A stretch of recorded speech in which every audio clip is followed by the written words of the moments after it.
I, Solomon, once walked among the gardens of my palace at dawn, when the fountains whisper their first song and the shadows flee like timid servants before the rising sun. There I heard a voice lifted in loud proclamation, bold as a trumpet before battle. I followed the sound and found a young king from a distant land, standing before a polished pillar of bronze, admiring his own reflection.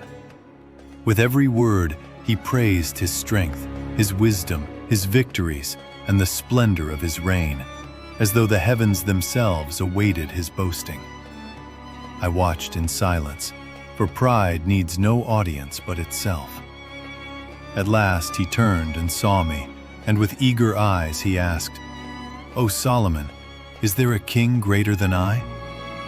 I said, "Tell me, when you stand alone, does your praise fill your heart or only the air?" Confusion clouded his brow, but he answered, "It fills me with greatness." Then I led him to the still waters of the garden pool, where no bronze distorted the truth. And when he looked upon the reflection there, he saw not majesty, but a man weary with the weight of his own voice. The wind stirred, and in its softness I heard the whisper of the Almighty. He who exalts himself empties his soul, and he who humbles himself becomes a vessel I may fill.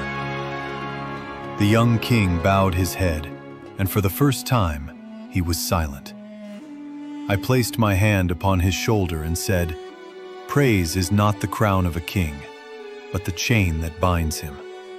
Seek not to magnify your name, but to purify your spirit."